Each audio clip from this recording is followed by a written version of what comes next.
नमस्कार, मी स्नेहा. आपण पाहताय साम टीव्ही न्यूज. महाराष्ट्र कॉलिंग या विशेष कार्यक्रमामध्ये तुम्हा सगळ्यांचं स्वागत. वैदिक ज्योतिषशास्त्रामध्ये नक्षत्रांना विशेष महत्त्व आहे आणि नक्षत्र ही किंबहुना पंचांगाचा अत्यंत महत्त्वपूर्ण भाग म्हणून समजली जातात. तसंच ज्योतिषशास्त्राचं विश्लेषण करण्यासाठी नक्षत्रांच्याच संकल्पनेचा विचार होतो आणि त्यामुळे सुरुवात करूया एका सुंदर मालिकेला. नक्षत्रांवर बोलू काही या विषयावर मार्गदर्शन करण्यासाठी आपल्या सोबत आहेत, माझ्या स्टुडिओत आलेले आहेत सुप्रसिद्ध राज्य ज्योतिषयांत्रिक माधव गुरुजी सर. त्यांचं स्वागत करूया. सर, तुमचं खूप खूप स्वागत. बऱ्याच दिवसांनी भेट झाली. तर माधव गुरुजींची थोडक्यात ओळख करून देते. श्री माधव गुरुजी यांनी दिल्लीच्या शुक्राचार्य ॲस्ट्रॉलॉजी सेंटर मार्फत ज्योतिषशास्त्राची विविध शाखांमध्ये तब्बल 16 वर्षांचा अभ्यासक्रम पूर्ण केलेला आहे आणि राज्य ज्योतिष यांत्रिक ही पदवी संपादित केलेली आहे. एक गोष्ट इथे आवर्जून सांगेन की हा प्रदीर्घ अभ्यासक्रम पूर्ण केलेले महाराष्ट्रात आज मितीला फक्त 7 जण आहेत आणि श्री माधव गुरुजी हे त्यांच्यापैकीच एक आहेत. श्री माधव गुरुजी हे रायगड जिल्ह्यातील असून त्यांच्या घराण्याला जवळपास ज्योतिष आणि विद्याशास्त्राची 7 पिढ्यांची प्रदीर्घ अशी परंपरा आहे आणि माधव गुरुजी हे त्यांचे 7वे वंशज असून हे कार्य आणि घराण्याची ज्योतिषशास्त्राची परंपरा ते पुढे अतिशय छान पद्धतीने चालवतात.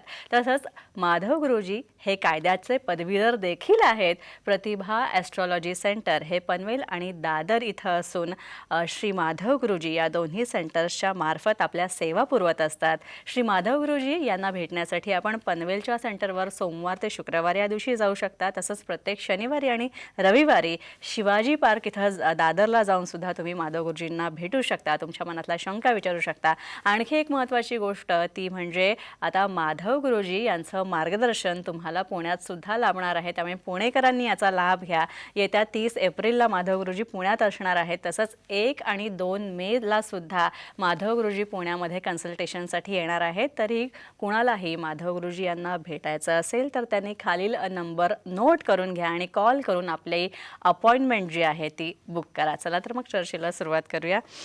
माधव गुरुजी, पुन्हा एकदा आपलं स्वागत. सर, खरं तर आपण नक्षत्रांवरच्या एका नवीन मालिकेला सुरुवात करतोय. या निमित्ताने काय सांगाल? मॅडम, आत्ताची 1 महिन्याची गॅप झाली, त्यामुळे प्रेक्षकांचे सुद्धा भरपूर वेळा फोन येत होते की कार्यक्रम का नाही आहे. तर संप्रदायाच्या कार्यक्रमामध्ये म्हणजे संप्रदायाच्या काही जबाबदारी आहेत, तर त्या जबाबदारीमुळे मी पूर्ण 1 महिना सुट्टी घेतलेली होती आणि त्या वर्किंगमध्ये होतो. मग जसं ते कंप्लीट झालं तसं तुमच्यासमोर आलो आहे. तर सर्वप्रथम तुम्हाला साईराम आणि आदेश सगळ्यांना. आत्ताच्या याच्यामध्ये म्हणजे की जसं सायमल्टेनियस बरेच अभ्यास करणारे ज्योतिषी आहेत, ते सुद्धा आपल्याला वेगवेगळ्या याच्यानी कॉन्टॅक्ट करत असतात, मार्गाने कॉन्टॅक्टमध्ये येत असतात. मग काही त्यांच्याकडे ज्या पत्रिका त्यांना आलेल्या आहेत त्याच्यावर विचारतात, तर काही जण नवीन अभ्यासक आहेत त्यांच्याकरता विचारतात. आणि एकंदरीतच आपल्या सगळ्यांना आता म्हणजे की ज्योतिषशास्त्राबद्दल एक जी क्युरियासिटी निर्माण झालेली आहे ती बघून मला स्वतःला खूप आनंद वाटला. आणि त्याच्याकरता नक्षत्रांवर बोलू काही की या कार्यक्रमाची आपण नवीन ही सिरीज या आपल्या महाराष्ट्र कॉलिंगच्या माध्यमातून साम टी व्हीवर सुरू करीत आहोत. तर जसं म्हणजे की नक्षत्रांच्या जर समजा त्याच्याबद्दल आपण जो कार्यक्रम आहे की नक्षत्रांबद्दल बोलू काही, तर नक्षत्रांबद्दल मुख्य पट्टिका जर सांगायची झाली तर त्याच्यामध्ये असं आपल्याला आवर्जून सांगता येईल की जसं आपण राशीवरनं बघतो, म्हणजे प्रत्येक माणसाची आपण राशी बघतो आणि मग त्या राशीवरनं आपण ठरवतो आणि राशीवरनं एखाद्या व्यक्तीचं आपण एक व्यक्तिमत्व बनवून घेतलेलं असतं. आणि मग कधी कधी आपल्याला ते अगदी हुबेहूब टॅली होऊन जातं की अरे हां, आपण म्हणतो की याची मेष राशी आणि मग ती मेषच राशी निघते. पण कधी कधी त्याच्या विपरीत पूर्णपणे हे निघतं आणि मग त्याची राशी वेगळी निघते. तर मग त्यावेळेला असं मनामध्ये शंका येते, मग हा अभ्यासक्रम कुठे चुकीचा आहे का? तर नाही, म्हणजे की याच्यामध्ये डिटेलिंग कशामध्ये असेल तर ते नक्षत्रांवरती पूर्णपणे आहे. म्हणजे थोडक्यामध्ये सांगायचं झालं तर ज्यावेळेला ब्रह्मदेवानी सृष्टी निर्माण करायला घेतली आणि भविष्य विषयाला हात घातला, त्याच्या वेळेला ऋषींना त्यांनी बोलवलं आणि त्यांनी सांगितलं की ही पूर्ण पृथ्वी तुमच्या ताब्यामध्ये देत आहे. ही टोटल 360 अंशामध्ये आहे आणि आता याच्यामध्ये तुम्हाला पूर्णपणे भविष्य समावायचं आहे. त्याच्यामध्ये पहिलं जे डिवायडेशन आहे ते डिवायडेशन त्यांना 12चं करून दिलं, म्हणजे की 12 याच्यामध्ये डिवाइड झाली. जसं 30 अंशाचा एक भाग बनला, म्हणजे मग 30 अंशाचा एक भाग बनला, त्याचे 12 भाग बनले, ते 12 राशी झाल्या ज्या तुम्हाला सगळ्यांना नोंद आहेत. आणि मग ऋषी त्याच्यावरती अभ्यास करायला लागले, पण ते इतकं मोठं व्हायला लागलं, इतकं लार्ज व्हायला लागलं की ते म्हणले की एवढं सगळं कसं काय याच्यामध्ये बसणार, मग आम्हाला याच्यामध्ये अजून स्पेस पाहिजे, तुम्ही अजून डिवायडेशन करून द्या.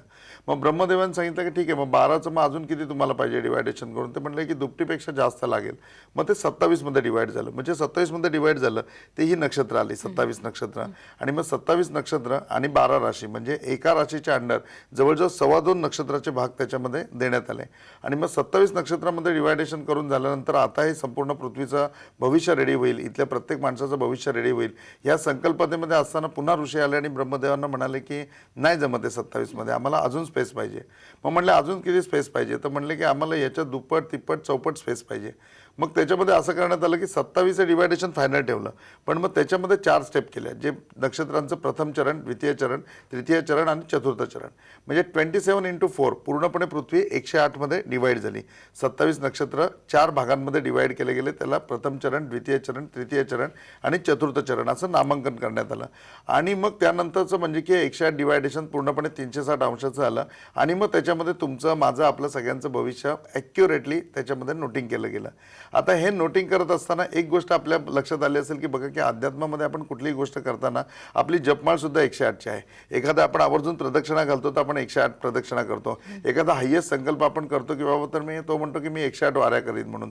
तर 108 या संख्येचं महत्त्व काय आहे ते आपल्याला माहिती नसतं. तर 108 संख्येचंही महत्त्व आहे की एक माळ जप तुम्ही 108 कंप्लीट केली की पृथ्वी परिक्रमा पूर्ण होते. म्हणजे तुम्ही जी उपासना करताय त्या उपासनेची पूर्ण एक पृथ्वी परिक्रमा कंप्लीट होते.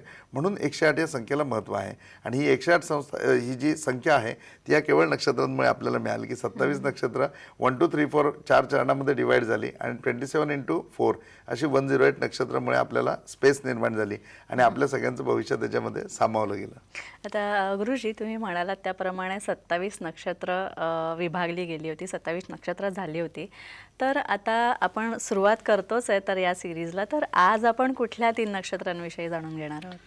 आज आहे ना प्रॉपर जसं मॅडम की अश्विन संवत्सरपासून जी सुरुवात झालेली आहे ती अश्विन संवत्सरपासून म्हणजे की अश्विन नक्षत्र म्हणजे की विक्रम संवत्सरपासून आपण अश्विन नक्षत्रापासून सुरुवात धरतो. अगोदर ती कृतिका नक्षत्रापासून धरायचे.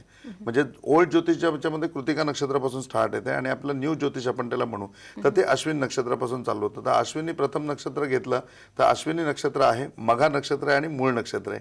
या 3 नक्षत्रांवरती आज बोलणार आहोत आपण. आणि सगळ्यात महत्त्वाचं म्हणजे ही 3 नक्षत्र जी आहेत, अश्विनी नक्षत्र, मघा नक्षत्र, तर याच्या हे कुणाच्या अधिपत्याखाली येतात याविषयी काय सांगाल? बिलकुल मॅडम, खूप चांगला प्रश्न आहे. म्हणजे की जसं मी तुम्हाला सांगितलं की 12 राशींच्या अंडर 27 नक्षत्र आली आणि एका राशीला 2.25 नक्षत्र दिली गेली, तसं 9 ग्रहांमध्ये सुद्धा ही डिवाइड झाली. मग 27 आणि 9 ह्याच्यामध्ये एका ग्रहाला 3 नक्षत्र मिळाली. तर आजची जी 3 नक्षत्र आपण घेतलेली आहेत की प्रॉपरली त्याच्यामध्ये अश्विनी नक्षत्र आहे, मघा नक्षत्र आहे आणि मूळ नक्षत्र आहे. याचा राशीस्वामी केतू आहे. म्हणजे ही नक्षत्र केतू ग्रहाच्या अधिपत्याखाली आहे आणि केतू ग्रहाचा पूर्णपणे अंमल या नक्षत्रांवरती राहतो. केतू हा यांचा नक्षत्रस्वामी आहे पूर्णपणे.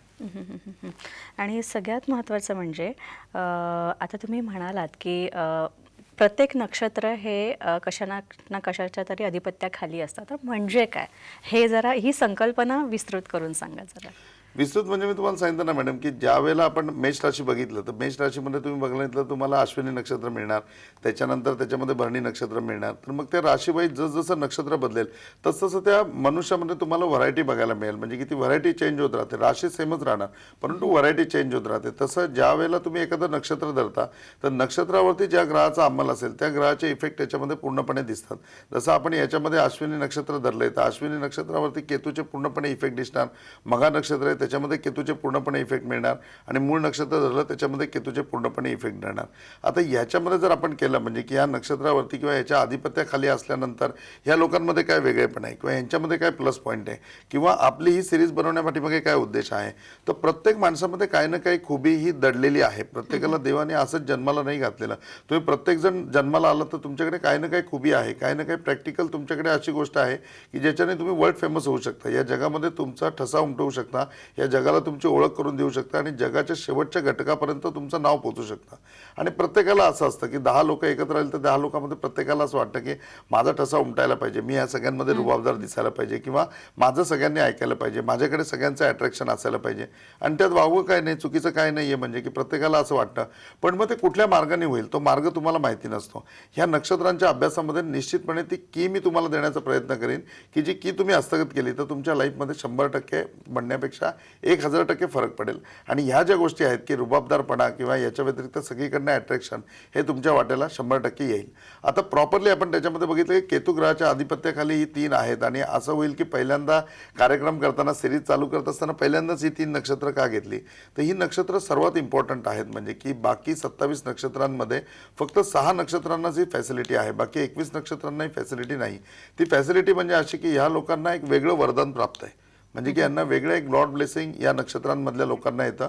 ते म्हणजे असं की एखादी गोष्ट जर यांना असं वाटलं खूप मनापासून की ही गोष्ट मला पाहिजे आणि त्या गोष्टीकरता त्यांनी नुसते प्रयत्न करायला सुरुवात केली तर डेफिनेटली ती गोष्ट त्यांच्या नशिबामध्ये नसेल तरी ती गोष्ट त्यांना प्राप्त होते. 100% ही गोष्ट त्याच्या नशिबामध्ये नाही, पण त्यांनी प्रयत्न करायला सुरुवात केली आणि त्याची पूर्णपणे इच्छा आहे की मला हे प्राप्त करायचं आहे, तर ते दैव किंवा त्याला बाकी भाग म्हणा की त्या याच्याने भाग्याने ते तुम्हाला प्राप्त होतच. म्हणजे तर ही या लोकांमध्ये सर्वात मोठी वेगळी केतूची देणगी आहे. याचं कारण असं आहे की जसं प्रिवाइज डेटमध्ये आपल्याला सगळ्यांना माहिती आहे की शरीराची पुन्हा पुन्हा निर्मिती होत राहते परंतु आत्मा तोच आहे. तर पाठीमागच्या जन्मामध्ये ज्यावेळेला यांनी शरीर धारण केलेलं असतं आणि यांचं डेथ झालेलं असतं, ते डेथ यांचं त्यावेळेला मृत्यूयोग नसतो यांचा. म्हणजे प्रत्येक वेळेला डेथ होतं त्यावेळेला मृत्यूयोग असतोच असं नाही.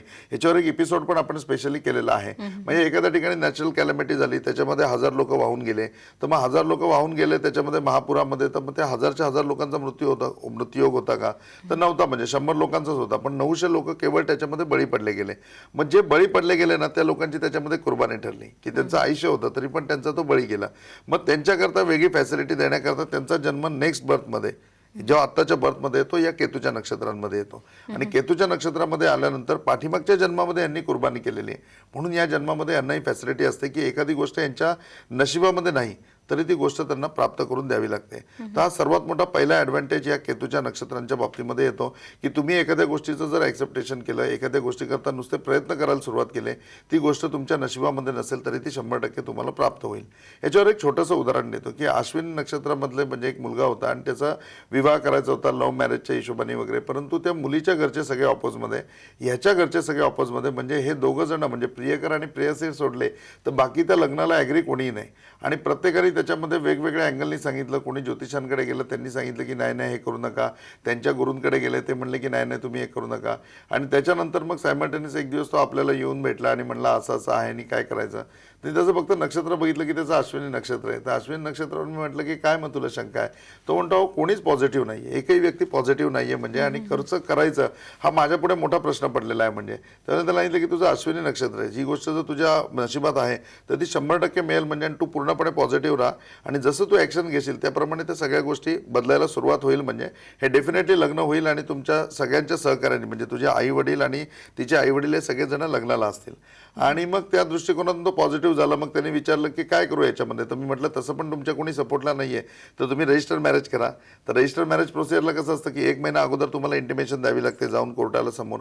तर त्याप्रमाणे त्यांनी इंटिमेशन दिली, त्याप्रमाणे फॉर्मॅलिटी त्यांनी कंप्लीट केली आणि ते कंप्लीट करून घरी आले. आणि मग ज्यावेळेला घरच्यांना हे कळलं की आता हे 1 महिन्यात मॅरेज करणार आहेत आणि आपल्या सगळ्यांचा अपोज आहे वगैरे, तर ते सगळं अजून वातावरण तप्त झालं. म्हणजे आणि एकच घटना त्याच्यामध्ये अशी घडली की ह्या सगळ्या गोष्टीमध्ये त्या मुलीचा जो मामा होता त्याची मुलगी पळून गेली. त्याची मुलगी पळून गेल्याच्या नंतर म्हणजे की असं झालं की त्या मुलीने बघितलं असेल हे जर भाचीच्या बाबतीत एवढं स्ट्रिक्ट आहे तर माझ्या बाबतीत किती स्ट्रिक्ट राहील म्हणून ती पहिलीच पळून गेली. आणि ती पळून गेल्यानंतर या सगळ्या लोकांचे डोळे उघडले की उद्या ही पण जर पळून गेली असती तर आपलं पूर्णपणे नाक कापलं गेलं असतं. मग ॲटलिस्ट ही शेवटपर्यंत आपण फॉर या गोष्टीकोनातून वाट तरी बघतायत. आणि मग ती सिंपती घेऊन ते जॉईनिंग झाले. मग मुलीकडचे पॉझिटिव्ह झाले, मग ते मुलाकडे आले, मग ते झालं आणि मग सोयीस्कररित्या त्याच तारखेला त्यांनी रजिस्टर मॅरेज पण केलं आणि व्यवस्थित प्रोग्राम पण पार पडला. आज त्यांचं लग्नसुद्धा वैवाहिक जीवनसुद्धा खूप यशस्वीरित्या आहे किंवा व्यवस्थित चालू आहे. मग त्यावेळेला त्यांनी प्रश्न विचारला की एवढ्या सगळ्या लोकांनी नाही मला कशाबद्दल सांगितलेलं होतं आणि तुम्ही कुठल्या गोष्टीवर असं हो सांगितलं. त्यावेळेला मी त्याला सांगितलं बघ तुझं अश्विनी नक्षत्र आहे, तू जर एखादी गोष्टी प्रयत्नवादी राहिलास आणि एखाद्या गोष्टीवरती तू ॲक्सेप्टेशन केलंस तर ती गोष्ट तुला डेफिनेट मिळणार आहे. म्हणजे तर हा सर्वात मोठा ॲडव्हान्टेज या राशीच्या लोकांचा येतो. दुसरा मोठा ॲडव्हान्टेज या लोकांचा असा येतो की या लोकांच्या आयुष्यामध्ये ज्या ज्या गोष्टी म्हणजे की अधिकार पदाच्या असतात त्या अधिकार पदाच्या गोष्टी प्राप्त होतात. म्हणजे तुम्हाला अश्विनी नक्षत्र नक्षत्राचा, मघा नक्षत्राचा आणि मूळ नक्षत्राचा माणूस कुठेही नॉर्मल लेवलला भेटणार नाही. की तो तुम्हाला भेटेल तो ऑफिसर लेवलला भेटेल, व्यवसायामध्ये भेटेल तर व्यवसायामध्ये तो अशा ठिकाणी की शेट असेल, त्याच्या हाताखाली 8-10 लोक असतील म्हणजे कामाला. नक्कीच. तुम्ही बँकेमध्ये गेलात तर तो मॅनेजर पदावरती बसलेला जो माणूस आहे त्याला तुम्ही जर कुतूहलाने विचारलं तर तुमच्या लक्षात येईल की तो या 3 नक्षत्रांमधलाच असतो. म्हणजे तर या नक्षत्रांमध्ये अथॉरिटी माणसाच्या हातामध्ये कायम चांगल्या स्वरूपाची असते, अधिकार चांगल्या स्वरूपाचे असतात आणि याच्या व्यतिरिक्त ते काम करत असताना त्यांना दैववादाने इझिली प्रत्येक गोष्ट होत जाते. म्हणजे एखादं टार्गेट अचीव करायचं असेल तर ते टार्गेट त्यांचं इझिली अचीव होतं, एखाद्या गोष्टीमध्ये कम्प्लिटेशन करायचं असेल तर ते कम्प्लिटेशन पूर्णपणे होतं आणि प्रत्येक ठिकाणी हे गेल्यानंतर यांच्यावरती जबाबदाऱ्या येत राहतात. म्हणजे की कुठेही असं होत नाही की हे लोक गेले आणि यांच्यावर जबाबदाऱ्या आल्या नाही, तर जबाबदाऱ्या येत राहतात. पण मेन ॲडव्हान्टेज याचा हा राहतो की त्या जबाबदाऱ्या त्यांच्याच्याने पूर्णपणे पार होत राहतात. तर अशा प्रकारे ही नक्षत्र आहेत म्हणजे की ज्याच्यामध्ये फॅसिलिटी आहे की तुम्ही मनामध्ये जी गोष्ट ॲक्सेप्ट कराल आणि त्याकरता प्रयत्न कराल ते डेफिनेट तुम्हाला प्राप्त होईल. नक्कीच. खरं तर माधव गुरुजी, खरं तर या निमित्ताने, आजच्या पहिल्या एपिसोडच्या निमित्ताने वेगळ्या नक्षत्रांवरच्या चर्चेला, अतिशय रोचक अशा चर्चेला सुरुवात झालेली आहे आणि पहिली 3 नक्षत्र आपण त्याविषयी जाणून घेतोय. मात्र त्याआधी एक छोटासा ब्रेक घेऊया.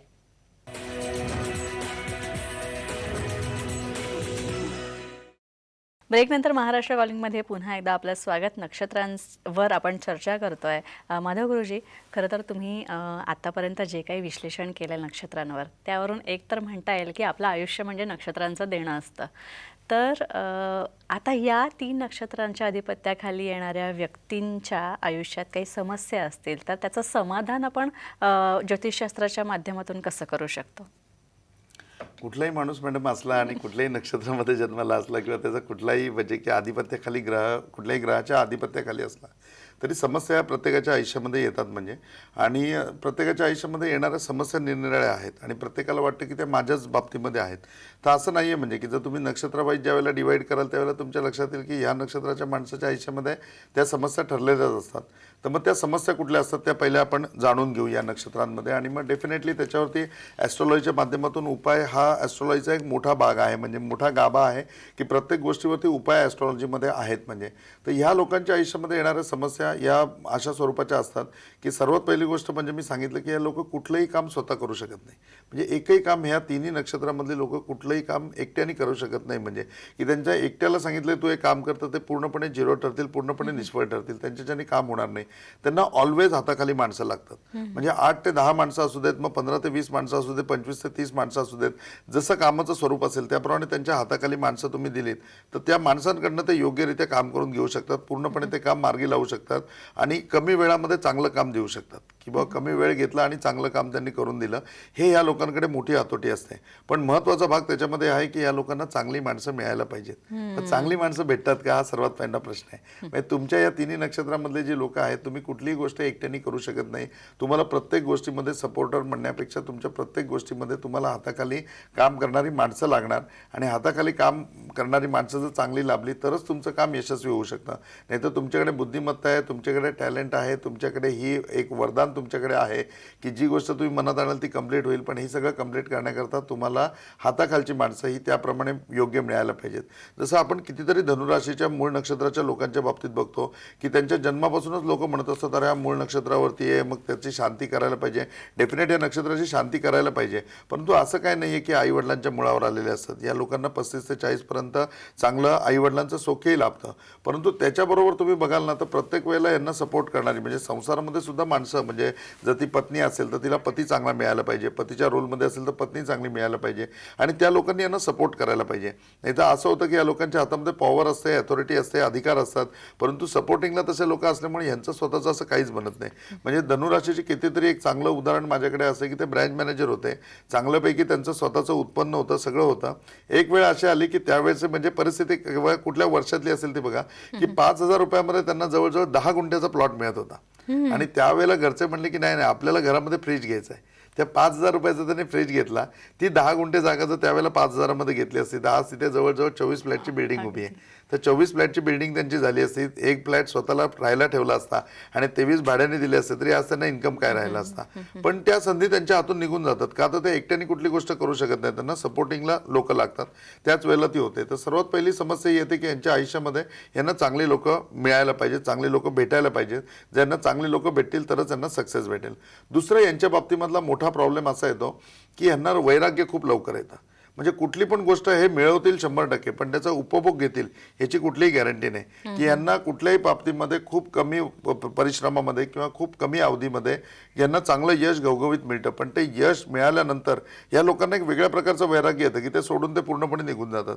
म्हणजे धनुराशीचा माणूस आहे की त्याचं मूळ नक्षत्र आहे, किंवा सिंह राशीचा माणूस आहे जो मघा नक्षत्रामध्ये, किंवा मेष राशीचा अश्विनी नक्षत्रामधले, आणि त्या माणसांना एकाला वाटलं की आपण खूप चांगलं घर घ्यावं, त्याला चांगलं घर मिळालं, एकाला वाटलं आपण मर्सिडीज बेन्झ घ्यावी, त्यांनी मर्सिडीज बेन्झ घेतली, आणि तिसऱ्याला वाटलं की असं नाही, मला खूप चांगल्या म्हणजे पदाची नोकरी मिळायला पाहिजे किंवा खूप चांगल्या पदावर मी जायला पाहिजे, आणि तिघही त्या ठिकाणी पोहोचले. त्यांना जे ॲक्सेप्टेशन होतं ते त्यांना प्राप्त झालं.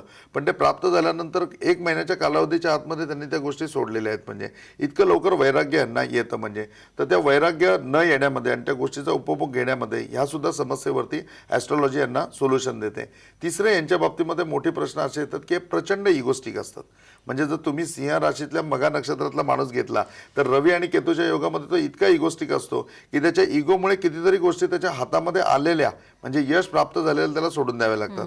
तर मग तो इगो कुठेतरी कंट्रोल केला गेला पाहिजे. तर तो इगो कंट्रोल करण्याकरता सुद्धा तुम्हाला ॲस्ट्रॉलॉजी याच्यामध्ये पूर्णपणे मार्गदर्शन करते. मूळ नक्षत्राच्या बाबतीमध्ये बघाल तर ह्या माणसांच्या बाबतीत अगदी असं व्याख्याने सांगावं असं वाटतं की हे शब्द योग्य राहतील. यांचा जन्म आहे ना फक्त घाण काढण्याकरता झालेला असतो. म्हणजे जिथे जाऊन प्रचंड त्रास आहे, खूप काही घाण आहे, तिथे जाऊन हे लोक जाणार.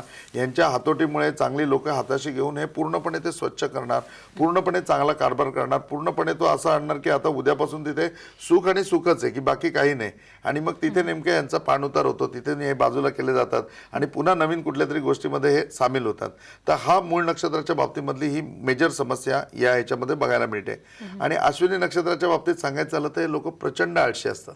म्हणजे ज्या वेळेला केतूचं अश्विनी नक्षत्र असेल तर त्या लोकांना एखादं काम करा याच्याकरता त्यांच्या पाठीमागे 4 लोक लावावी लागतात, त्यावेळेला ते काम करतात. एक छोटंसं उदाहरण देतो मॅडम. आमचा एक भरत म्हणून खूप चांगले क्लायंट आहेत माझे. तर ते 10 वर्ष झाले एकाच पदावरती काम करतात. म्हणजे एकाच खुर्चीत, एकाच ऑफिसला, एकाच पदावरती. तर शेवटी त्याच्या सासूरवाडीची लोक त्याच्या मिसेसला विचारायला लागले की अरे सगळ्यांचं प्रमोशन होतं, तुझ्या नवऱ्याचं का नाही प्रमोशन होत? मग ती पण रात्री याला विचारलं की अरे सगळे मला विचारत होते की सगळ्यांचं प्रमोशन होतं, सगळ्यांचं ॲप्रिझल मिळतं, तुला कधी प्रमोशन मिळालं नाही, तुझं ॲप्रिझल झालं नाही, मग तू विचार. मग यांनी जाऊन दुसऱ्या दिवशी बॉसला विचारायचं ठरवलं. मग बॉसच्या कॅबिनमध्ये गेला नॉकिंग करून, मी येऊ का? तर मग बॉसने सांगितलं हा ये, काय काम आहे? तर म्हणणे मला बोलायचं आहे. तर बॉस म्हणलं आता मी बिझी आहे, तू नंतर ये. मग त्यांनी पाठवून दिलं. पुन्हा 7-8 दिवस गेले. 7-8 दिवसांनी बॉसने याला विचारलं अरे बा तू त्या दिवशी कॅबिनमध्ये आलं तर काय काम होतं? मग हा म्हणला की अरे ते मला प्रमोशन नाही मिळालं म्हणून सगळेजण विचारत होते. मग तेव्हा तो म्हणला की आपल्या ऑफिसमध्ये प्रोसिजर आहे की प्रमोशन करता फॉर्म भरून द्यावा लागतो, मग तो फॉर्म तू भरून दे. मग त्या बॉसनेच त्याला तो 7-8 दिवसांनी मेल केला. मग तो मेल केल्यावर यांनी भरून पाठवला. मग त्या बॉसने त्या वर्षामध्ये त्याचं प्रमोशन झालं. म्हणजे इतके आळशी की त्यांच्या आयुष्यामध्ये प्रगती करण्याकरता सुद्धा त्यांना कोणीतरी प्रोत्साहित करावं लागतं की तुम्ही हे करा. या सगळ्यांकरता सोल्युशन माझं ॲस्ट्रॉलॉजीमध्ये आहे. आणि सोल्युशन असं आहे की केतू ग्रहाच्या अंडर येत असल्यामुळे याच्यामध्ये तुम्ही वैंडोरियम म्हणजे की ज्याला लहुनिसा बोलतात किंवा कॅटाय रत्न बोलतात, हे साधारण 4 to 5 कॅरेटमधलं कॅटाय रत्न तुम्ही याच्यामध्ये वापरू शकता. हे अंगठी केली तर उजव्या हाताच्या करंगळीमध्ये पुरुष लोकांनी वापरायची आहे. स्त्री वर्गाने ही अंगठी लेफ्ट हातामध्ये करंगळीमध्ये वापरायची आहे. गळ्यामध्ये पॅन्डल करून पण तुम्ही दोघेही जण म्हणजे स्त्री आणि पुरुष हे वापरू शकतात. याचा 100% इफेक्ट तुम्हाला होईल हे मी ॲस्ट्रॉलॉजीच्या बाबतीमध्ये आणि प्रतिभा ॲस्ट्रॉलॉजीकडनं पूर्णपणे तुम्हाला आश्वासित करतो. आणि दुसरा याच्यामध्ये इफेक्ट येतो तो म्हणजे की अष्टमुखी रुद्राक्षाचा, की अष्टमुखी रुद्राक्ष परिधान करू शकता, ज्याच्याने हा पूर्णपणे संकल्पना तुमच्या आयुष्यामधल्या ज्या आहेत की तुम्हाला चांगली माणसं भेटणं आणि एखादं मोठं कार्य तुमच्या हातून होणं हे कंप्लीट होईल. कुठेतरी तुमचा आळस पण कमी केला जाईल. कुठेतरी तुम्ही असाल तिथल्या अधिकार पदावरती असताना वैराग्य तुमच्यामध्ये येणार नाही. आणि या सगळ्या गोष्टीचा तुम्ही पूर्णपणे लाभ घेऊ शकता. तर निश्चितपणे या 3 नक्षत्रांमध्ये तुम्ही असाल आणि तुमच्या मनात अजून काही शंका असतील तर नक्की आमच्या नंबरवरती तुम्ही कॉन्टॅक्ट करू शकता. व्हॉट्सअपला तुमचे प्रश्न पाठवू शकता. आणि ह्याकरता लागणारे कॅटाय रत्न आणि अष्टमुखी रुद्राक्ष हे सुद्धा अगदी पूर्णपणे खात्रीलायक सर्टिफिकेट सकट आणि सर्टिफिकेटपेक्षा तुम्हाला अनुभव येईल या खात्री सकट आमच्याकडे उपलब्ध आहे. नक्की सर. माधव गुरुजी, खरं तर अतिशय सुंदर चर्चा आपण या माध्यमातून करतोय. नवीन मालिका खरं तर आपण सुरू करतोय. नक्षत्रांवर आपण बोलतोय आणि अश्विनी, मघा आणि मूल या नक्षत्राविषयी आपण बोललो. मात्र तुमच्या मनात आणखी काही शंका असतील तर खाली माधव गुरुजींच्या प्रतिभा ॲस्ट्रॉलॉजी रिसर्च सेंटरचे नंबर दिलेले आहेत. ते नंबर तुम्ही नोट डाऊन करून घ्या आणि माधव गुरुजींना तुमच्या मनातल्या सगळ्या शंका ज्या आहेत त्या शंका विचारू शकता आणि तुमच्या सगळ्या समस्यांचं निराकरण करून घ्या. माधव गुरुजी, तुम्ही इथे आला त्यासाठी खूप खूप आभार सर. साईराम आप सबकी भली करे. गुरु गोरक्षनाथ आप सबकी भली करे. श्री गुरु निरंजननाथ विजय तेतराम. आदेश. यानंतर इथेच थांबतोय. नमस्कार.